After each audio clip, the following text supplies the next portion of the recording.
It was her first day as an intern, and already the building seemed larger than her dreams.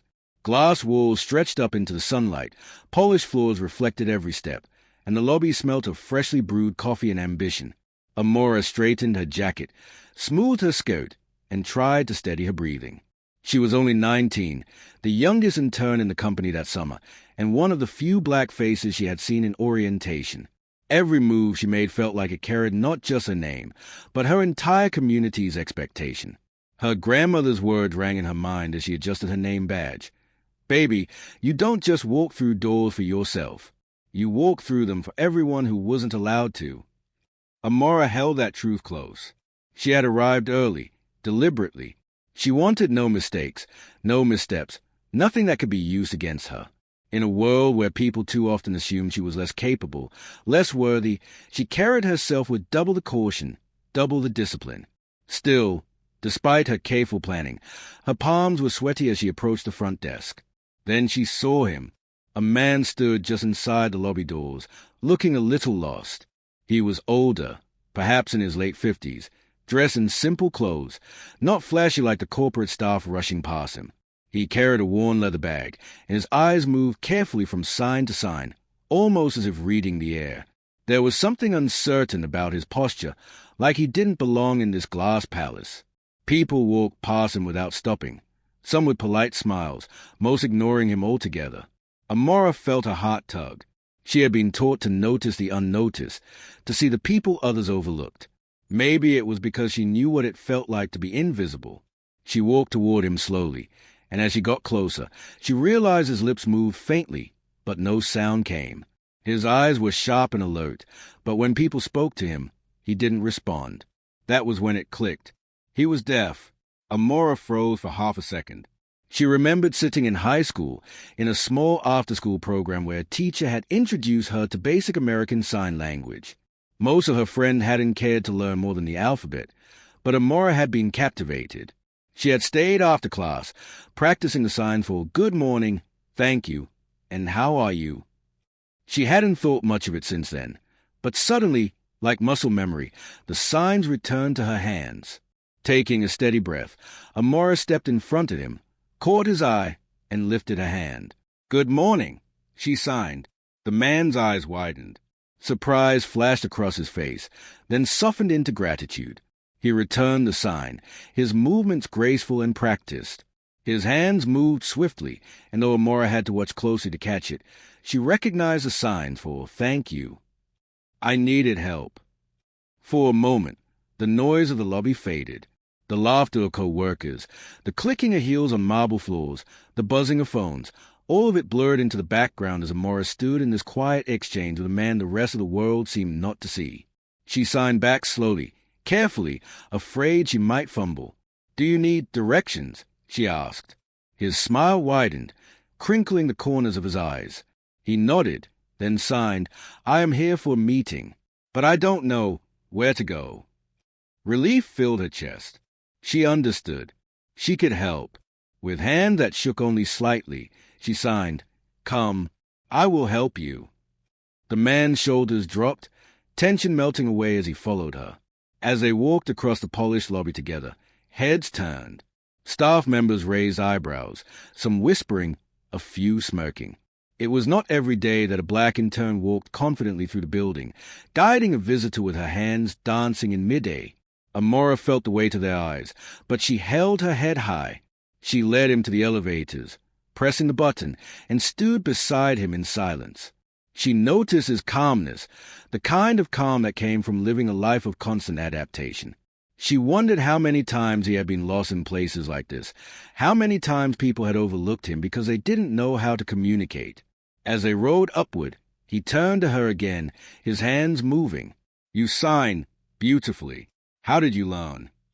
Amora smiled shyly, replying with careful hands, "Just a little from school. I am still learning." His laughter was soundless but full, shaking his shoulders. "Still learning? You speak with kindness. That is more important than perfection." Something in his words, even in the way his hands shaped them, stayed with her. It wasn't just about signing. It was about being seen, being acknowledged. The elevator dinged, and they stepped out onto the executive floor. Amora's nerves returned. She wasn't supposed to be up here. Interns rarely were. But she couldn't leave him lost. They walked into a sleek hallway lined with framed achievements and awards. At the end stood a glass door with gold lettering. CEO's office. Amora stopped short. Her heart skipped. Surely, this wasn't where he was headed. But he walked straight to the door, paused, and then turned back to her with a mischievous sparkle in his eyes. Slowly, with deliberate clarity, he signed, "I'm the CEO." Amora blinked.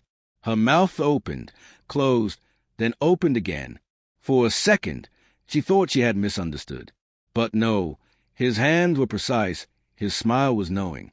The man she had guided, the man overlooked by everyone else in the lobby, was not just a visitor. He was the head of the entire company. Amora's pulse roared in her ears. She had greeted him not with fear, not with polished corporate words, but with kindness and sign language. She had spoken to him in the language of his silence, in the language of respect.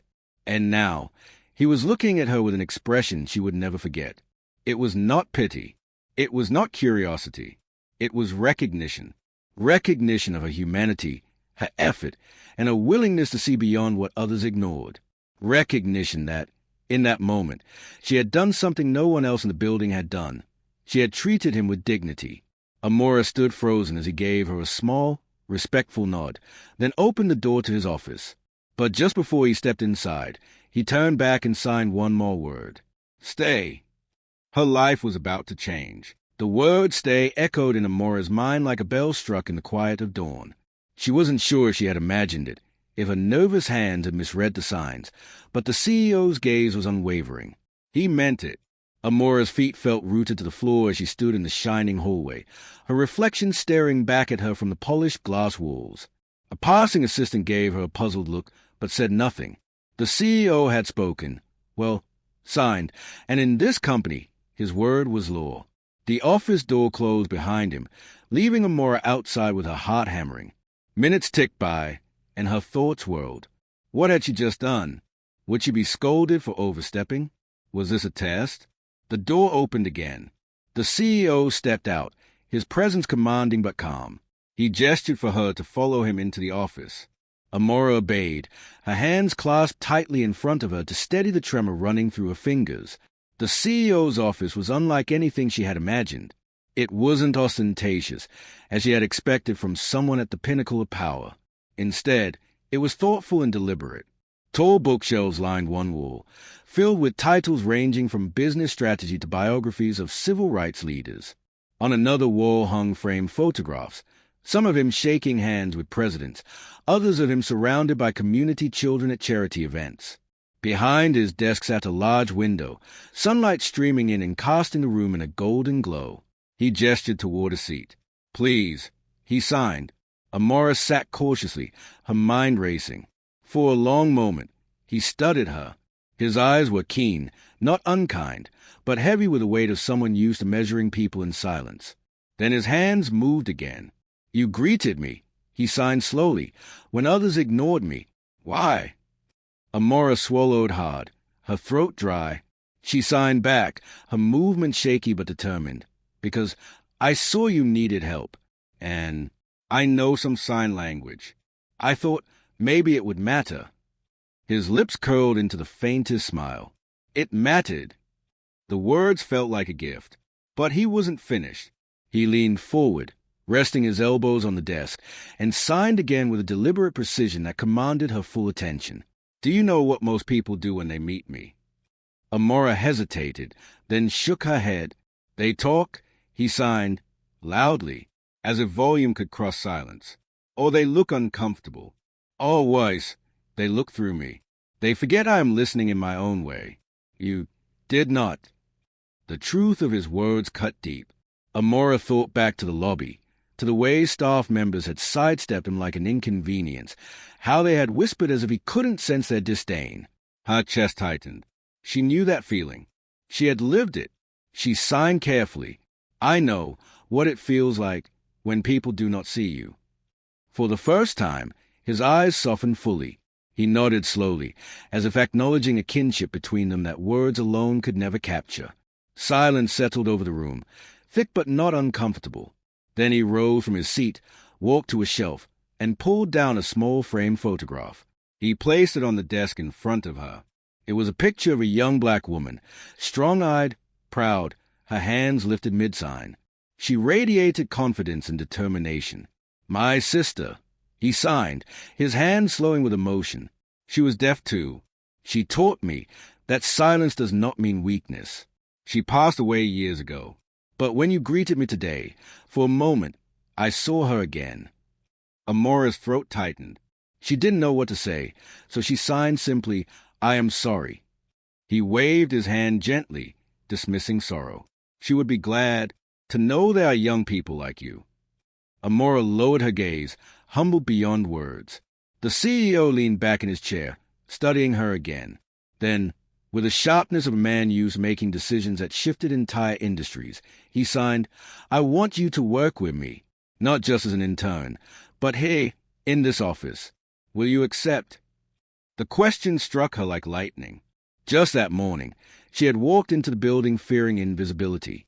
Now, the CEO himself was offering her a place by his side. Amora's breath caught. "Yes," she signed, though her hands trembled. "I would be honored." A small, knowing smile crossed his face. "Good. Then let us begin." News of Amora's sudden assignment spread through the office like wildfire. By lunchtime, whispers followed her wherever she went. She could feel the eyes of other interns on her, a mix of confusion, jealousy, and suspicion. At the cafeteria, one intern leaned toward another and muttered, "She's only been here a day, and she's already in the CEO's office? Must be some kind of favoritism." Another scoffed, "Please. She probably played the diversity card. You know how it is." Amora heard every word, though they thought she couldn't. She sat quietly at her table, pushing food around her plate, her appetite gone. It was not the first time she had been underestimated, not the first time people had tried to explain away her achievements as luck or charity, but it still stung. Later that afternoon, as she returned to the executive floor with a stack of files, she caught two senior managers exchanging raised eyebrows. One whispered, "The CEO never takes in turns. What makes her so special?" The answer, of course, was something they could never understand, not unless they, too, had lived the reality of being unseen. When she entered the CEO's office again, he looked up from his desk and signed, "Ignore them." She blinked, startled. "How did you know?" She signed back. His smile was faint, almost sad. "People like us, we always know." Her chest tightened. He wasn't just her employer now. He was a mirror. That evening, Amora stayed late, assisting him with documents and helping interpret hand signals with staff who struggled to follow his communication. At first, they were hesitant, clumsy, and even dismissive.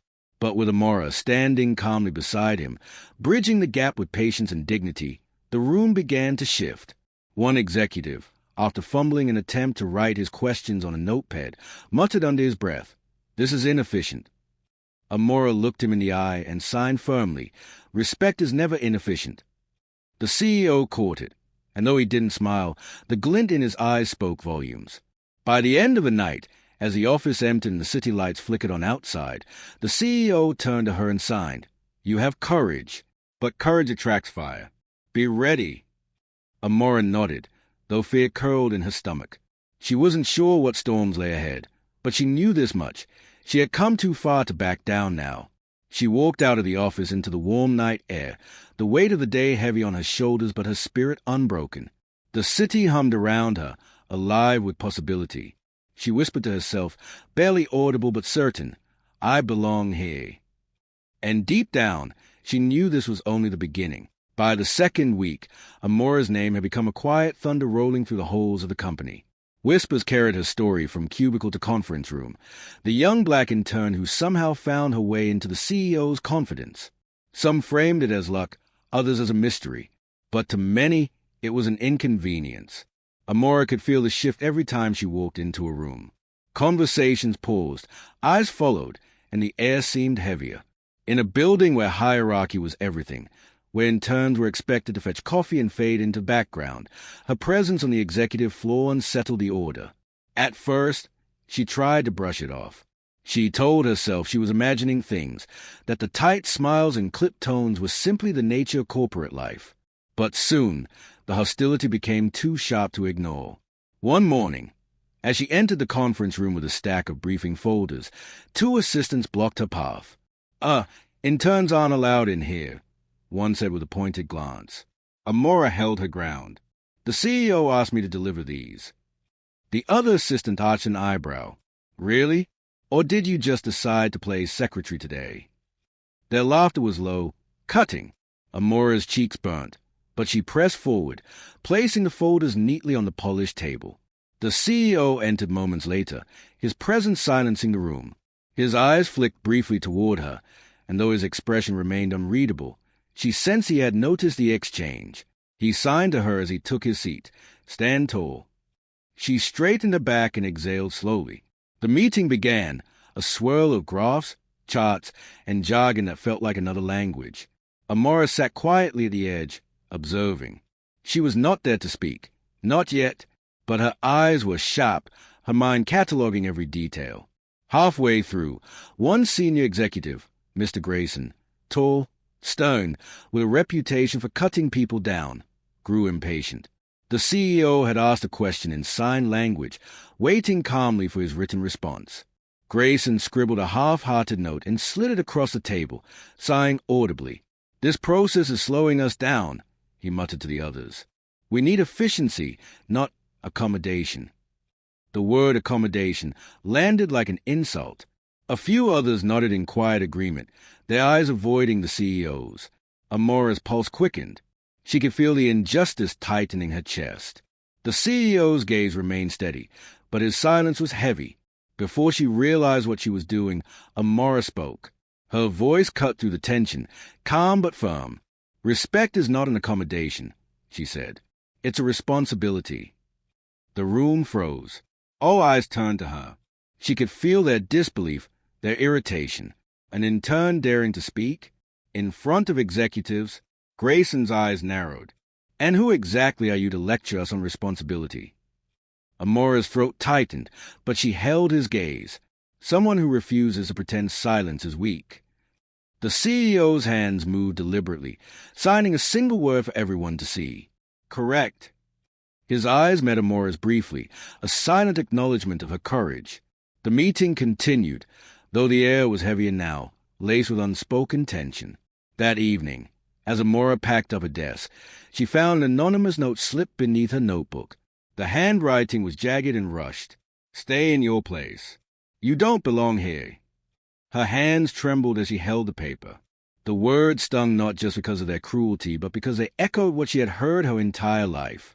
From classmates who doubted her intelligence, from strangers who questioned her presence in certain spaces, from the world that often tried to remind her that her skin, her gender, and her very existence were inconvenient. But now, sitting in this glass tower where ambition towered above humanity, she realized the note was wrong. She did belong here, and that was exactly what frightened them. She folded the note carefully, placed it in her bag, and whispered to herself, "They don't get to decide where I stand." The next morning, the CEO asked her into his office.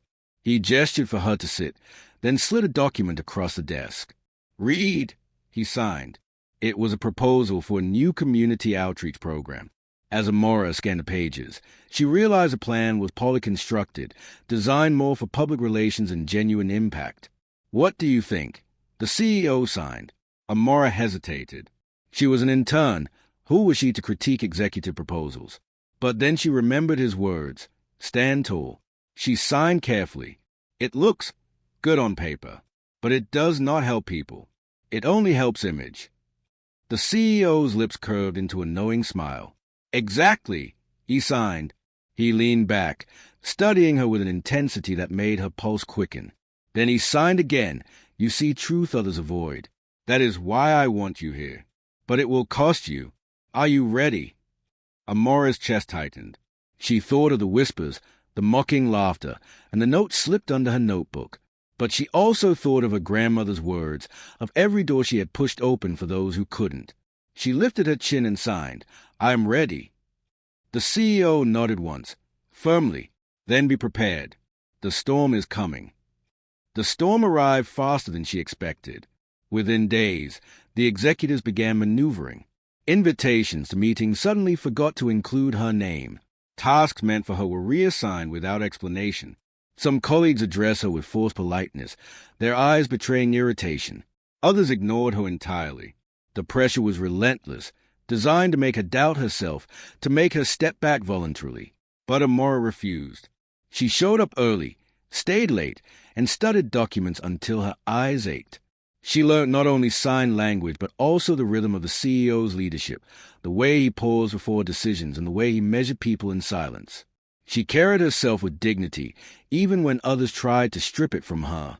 One evening, as she prepared to leave, she overheard two managers talking near the elevators. "This whole intern thing won't last," one said dismissively. "The CEO's just trying to make a point. Once it's done, she'll be gone. People like her don't stay in places like this."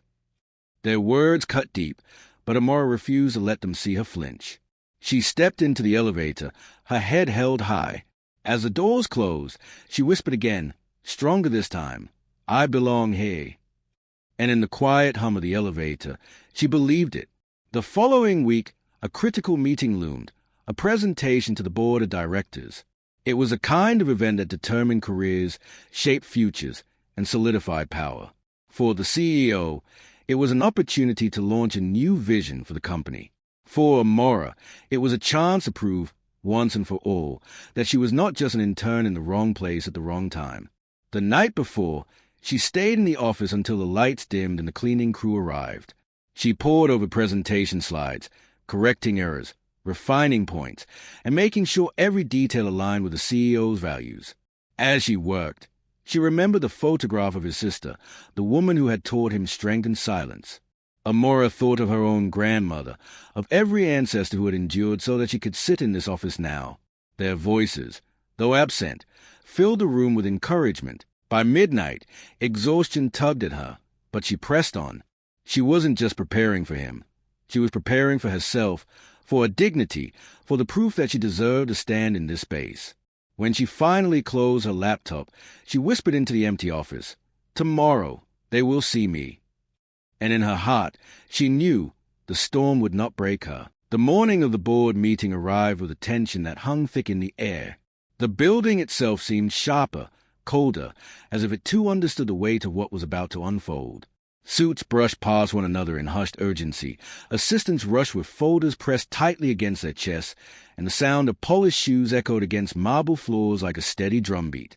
Amora walked into the lobby with her chin high, though her stomach twisted in knots. She could feel the weight of every glance. Some eyes held curiosity, others suspicion, but few carried welcome. She smoothed her blazer, took a breath, and whispered the words that had become her shield. "I belong here." When she reached the executive floor, the CEO was already waiting in his office. He stood tall, dressed in a dark suit that seemed to command not just the room but the very air within it. His expression was unreadable, but when his eyes met Hayes, a flicker of reassurance passed between them. He signed to her, "Today is important. They will test me. They will test you. Do not falter." Her hands moved, steady despite the thundering of her heart. "I am ready." He studied her a moment longer, then nodded once. That was all the preparation she would receive. The boardroom was vast, lined with glass walls that overlooked the sprawling city below. At the long polished table sat men and women whose decisions shaped not just a company but entire markets. Their expressions were hard, seasoned by power. Amora entered behind the CEO, carrying neatly organized folders. She placed them in front of each director with quiet precision, her presence sparking a ripple of murmurs. An intern at the board table was unheard of. The meeting began. Numbers flashed across screens. Strategies were dissected, and voices filled the air with confident authority. The CEO, calm as ever, communicated in sign. Some board members responded with practiced patience, others with visible irritation. A few barely concealed their disdain. As the hours stretched on, Amora remained alert, interpreting when needed, assisting when confusion arose. But the storm she had been warned about was gathering. It began subtly. A director named Mr. Harlow, silver-haired and sharp-tongued, leaned back in his chair with a smirk. "With all due respect," he said loudly, "this reliance on alternative communication is slowing us down. Efficiency should be our priority." A murmur of agreement circled the table. The CEO's expression did not waver, but his silence was heavy. Amora felt the sting of the words as if they had been hurled at her own chest. Before she could stop herself, her voice broke through the room. "Efficiency without respect is failure." The directors turned to her, surprise flashing in their eyes. She could feel her pulse in her throat, but she refused to shrink. Harlow's eyes narrowed. "And who, exactly, are you to lecture this board?" Amora's breath trembled, but she steadied it. "I am someone who sees what others refuse to. You call this an inconvenience, but what I see is dignity. If we cannot make room for dignity, then all the success in the world means nothing." The room fell silent. Her words hung in the air, sharp and unyielding. The CEO's hands moved with deliberate clarity. He signed a single phrase: "She speaks truth." His endorsement was undeniable, but the resistance was not finished. Another director leaned forward, his tone laced with condescension. "With all due respect, this is a business. We cannot be guided by sentimentality. We are here to maximize profit, not play social experiments." Amora's chest burned. She thought of every moment in her life where her worth had been measured, discounted, and dismissed. She thought of her grandmother's hands, rough with work, teaching her that dignity was not given by the world but carried within. She thought of the photograph of the CEO's sister, the silent strength in her gaze. And she stood. Her voice was steady now, fueled not by anger but by something far stronger. Profit without principle is a hollow victory. If this company cannot respect the humanity of its own leader, a man who has built its legacy in silence, then what exactly are you building? Numbers fade, legacies endure, and legacy is written in how you treat people when you think no one is watching. The silence that followed was electric. Some board members shifted uncomfortably, others avoided her gaze. A few looked at her with something new, something that resembled respect. The CEO watched her, his eyes unreadable, but in their depths she saw a glimmer of pride. He signed slowly, deliberately, for all to see. "She is right. Dignity is not optional. It is our foundation." The meeting continued, but the tide had shifted. Questions were sharper and discussions more cautious, as if the directors themselves sensed they had been challenged in a way numbers could not deflect. By the end of the day, when the presentation closed and the board members began to gather their papers, Harlow muttered under his breath, "This isn't the last of it." Perhaps it wasn't, but Amora knew, deep down, that something had changed. As the room emptied, the CEO remained seated. He gestured for Amora to approach. When she stood beside him, he signed with deliberate care, "You did not just offend me. You defended every person who has been unseen. That takes courage. That takes fire." Amora's throat tightened. Her hands moved slowly, reverently. "I only said what was true." He shook his head gently. "Truth is not always spoken. Many are too afraid. You were not. That is why you belong here." Taze pricked her eyes, but she held them back, standing tall. In the weeks that followed, the company's atmosphere began to shift. It was not immediate, nor was it easy. There were still whispers, still doubters, still resistance. But there was also change. Executives began to approach the CEO with greater respect, learning to sign simple phrases, making effort where once there had been avoidance. Meetings grew more inclusive, more deliberate. And at the center of it all was Amora, no longer just an intern, but a symbol of something greater. Not because she was extraordinary beyond human measure, but because she had refused to bow when dignity was tested. Her journey was far from over. Challenges would return, storms would rise again. But she had faced the weight of power and prejudice, and she had not broken. One evening, as she prepared to leave the office, she paused at the window overlooking the city. The lights below glimmered like stars, each one carrying a story, a struggle, a dream. She thought of her grandmother, of the CEO's sister, of every black woman who had carried dignity in a world that tried to strip it away. She whispered softly, almost a prayer, "I will carry this forward." Behind her, the CEO's voice, silent yet powerful, echoed in memory, "Stand tall." and she knew she always would.